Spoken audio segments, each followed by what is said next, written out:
Préparons dimanche. Préparons dimanche. Une méditation de la parole de Dieu sur les radios Maria des langues françaises.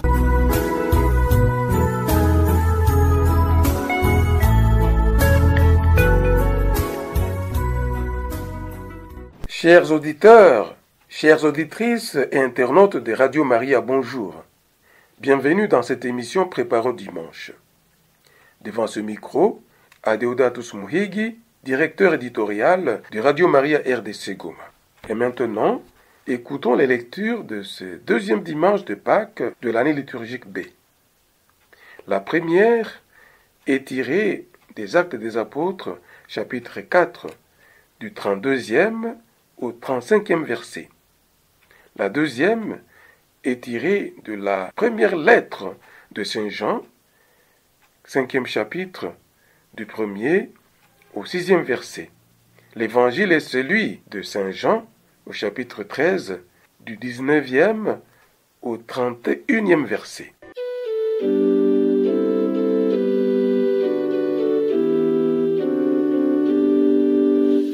Première lecture.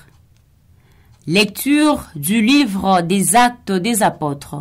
La multitude de ceux qui avaient adhéré à la foi avait un seul cœur et une seule âme, et personne ne se disait propriétaire de ce qu'il possédait, mais on mettait tout en commun. C'est avec une grande force que les apôtres portaient témoignage de la résurrection du Seigneur Jésus, et la puissance de la grâce était sur eux tous. Aucun d'entre eux n'était dans la misère, car tous ceux qui possédaient des champs ou des maisons le vendaient, et ils en emportaient le prix pour le mettre à la disposition des apôtres. On en redistribuait une part à chacun des frères, au fur et à mesure de ses besoins. Parole du Seigneur.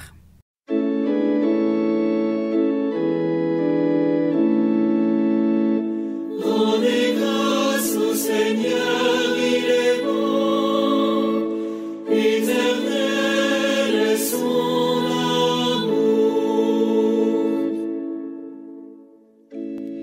Oui, que le dise Israël, éternel est son amour.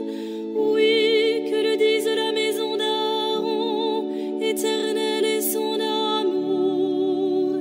Qu'ils le disent ceux qui craignent le Seigneur, éternel est son amour.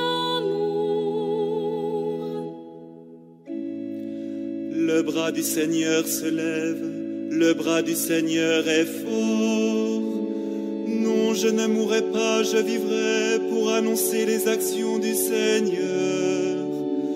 Il m'a frappé, le Seigneur, il m'a frappé, mais sans me livrer à la mort. Rendez grâce au Seigneur, il est bon, éternel est son amour. La pierre qu'ont rejetée les bâtisseurs est devenue la pierre d'angle. C'est là l'œuvre du Seigneur, la merveille devant nos yeux. Voici le jour que fit le Seigneur, qu'il soit pour nous jour de fête et de joie. Rendez grâce au Seigneur, il est bon, éternel est son amour. Deuxième lecture. Lecture de la première lettre de Saint Jean. Tout homme qui croit que Jésus est le Christ, celui-là est vraiment né de Dieu. Tout homme qui aime le Père aime aussi celui qui est né de lui. Nous reconnaissons que nous sommes les enfants de Dieu lorsque nous aimons Dieu et que nous accomplissons ses commandements. Car l'amour de Dieu, c'est cela. gardez ses commandements. Ces commandements ne sont pas un fardeau, puisque tout être qui est né de Dieu est vainqueur du monde. Et ce qui nous a fait vaincre le monde, c'est notre foi. Qui donc est vainqueur du monde? N'est-ce pas celui qui croit que Jésus est le Fils de Dieu? C'est lui, Jésus-Christ, qui est venu par l'eau et par le sang. Pas seulement l'eau, mais l'eau et le sang. Et celui qui rend témoignage, c'est l'Esprit, car l'Esprit est la vérité. Parole du Seigneur.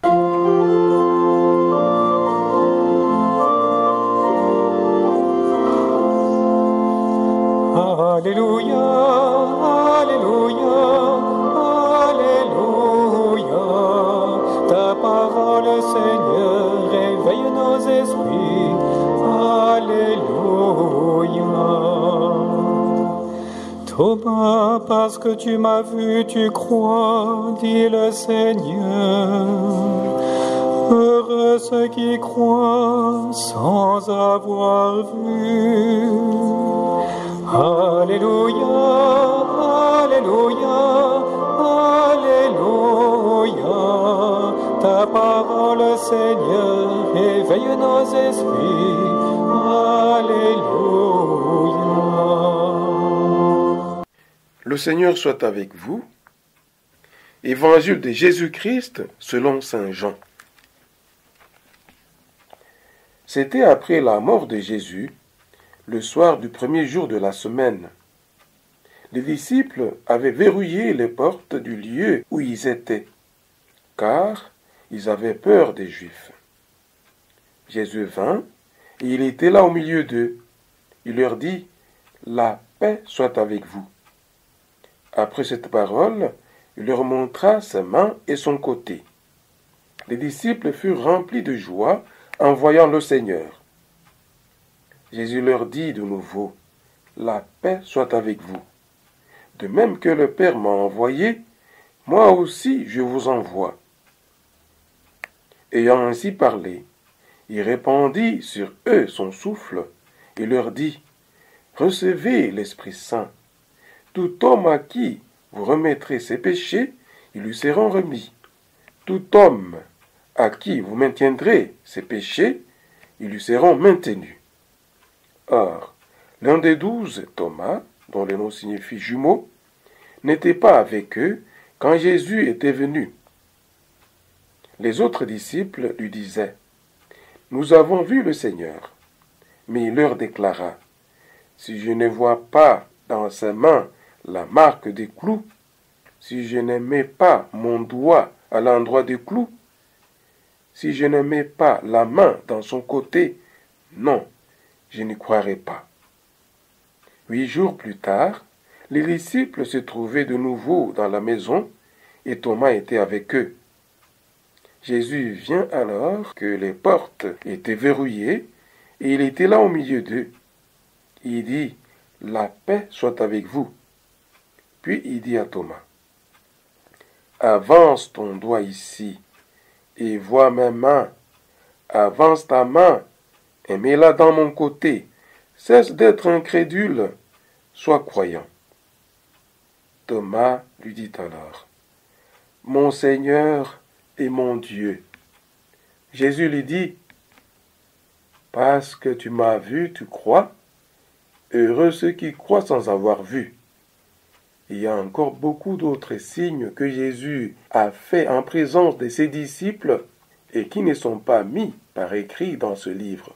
Mais ceux-ci y ont été mis afin que vous croyiez que Jésus est le Messie, le Fils de Dieu, et afin que, par votre foi, vous ayez la vie en son nom.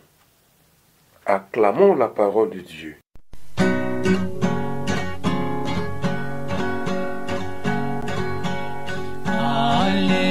Alléluia, Alléluia, Alléluia, Alléluia.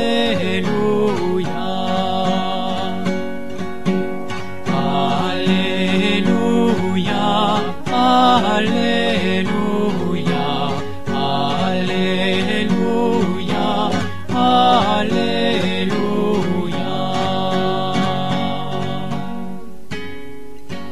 Bien-aimés de Dieu, la liturgie de ce deuxième dimanche de Pâques de l'année B nous permet de continuer à célébrer la solennité des solennités.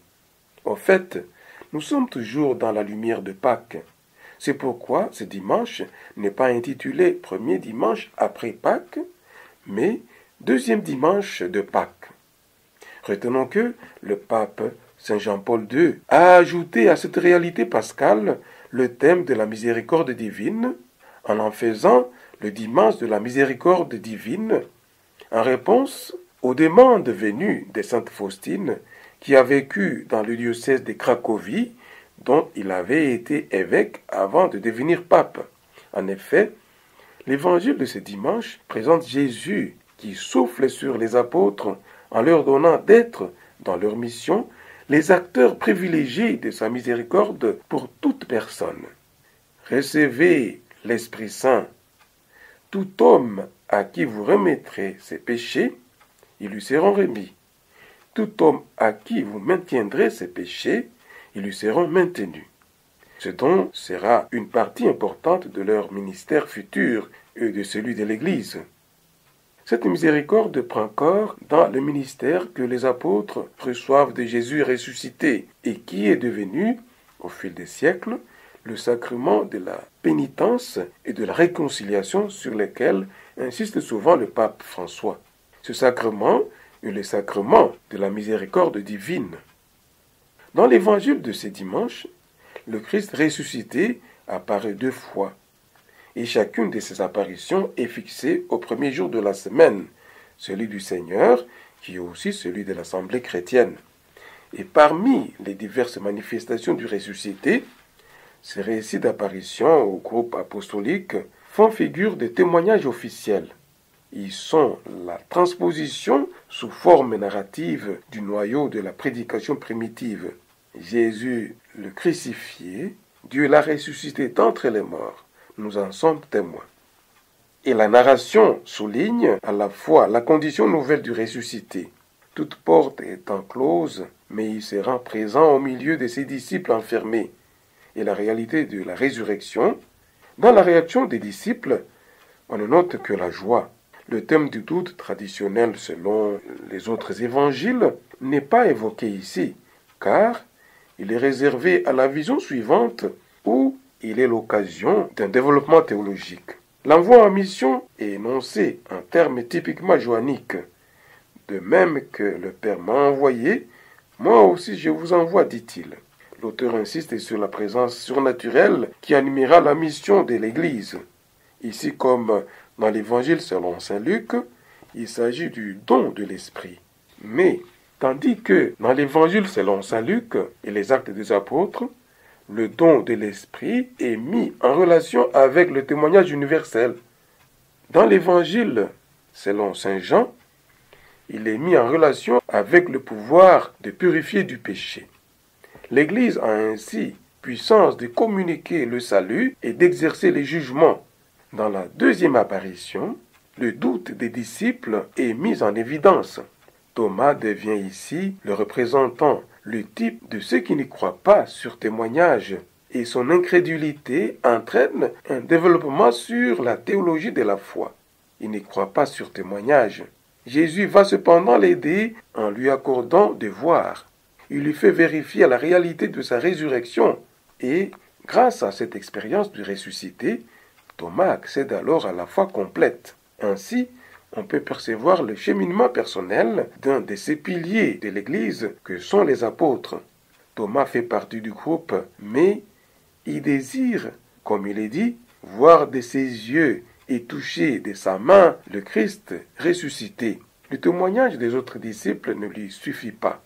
Nous sommes nous aussi souvent comme lui. Nous sommes Thomas. Quelquefois, nous sommes tentés de vouloir voir, toucher, palper pour croire. Lors de sa visite de Jésus, qui nous est racontée, où Thomas est présent, Jésus le provoque en lui disant « Mets ta main dans mon côté, cesse d'être incrédule. » Et la rencontre se produit. « Mon Seigneur et mon Dieu » s'écrie Thomas. Il s'est totalement remis à Jésus, relevé des morts et vivant pour toujours en Dieu.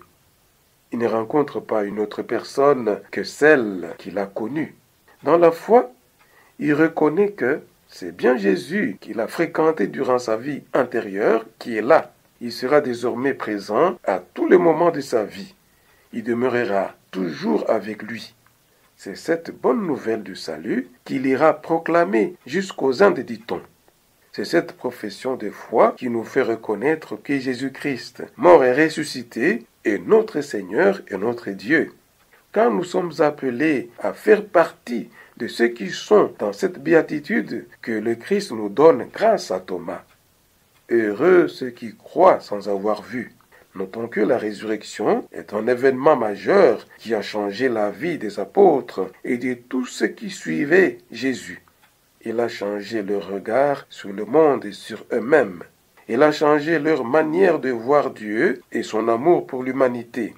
D'un regard pessimiste sur le monde et leur histoire, les disciples du Christ sont passés vers un regard plein d'espérance. Ils ont appris à regarder le monde et les autres avec bienveillance, avec confiance et avec la capacité d'accueillir les fragilités des autres, mais aussi les leurs. La résurrection du Christ doit changer notre manière de voir les événements qui nous arrivent, car elle nous fait entrer dans cette marche de l'espérance. Cette espérance qui tourne notre regard vers l'éternité. Mais peut-être que nous sommes comme Thomas. Peut-être que nous avons besoin de voir pour croire. Toutefois, ce n'est pas le fait de voir qui peut nous faire croire. C'est le fait de vivre de cela. C'est le désir de rencontrer quotidiennement le Christ ressuscité dans notre vie. C'est le désir de rencontrer quotidiennement le Christ ressuscité dans notre vie.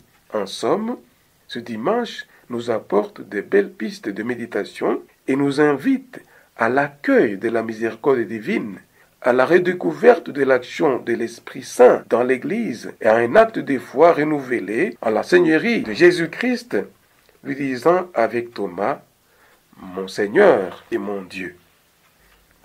Prions le Seigneur. Dieu de miséricorde infinie, tu ranimes la foi de ton peuple par les célébrations pascales. Augmente en nous ta grâce pour que nous comprenions toujours mieux quel baptême nous a purifiés, quel esprit nous a fait renaître et quel sang nous a rachetés. Par Jésus-Christ, ton Fils, notre Seigneur et notre Dieu, qui vit et règne avec toi dans l'unité du Saint-Esprit, un seul Dieu, pour les siècles des siècles. Amen. Le Seigneur soit avec vous. Que Dieu Tout-Puissant vous bénisse, le Père, le Fils et le Saint-Esprit. Amen. C'était Préparons dimanche. Une méditation de la parole de Dieu sur les radios Maria des langues françaises. prochain rendez-vous samedi à la même heure sur la même fréquence.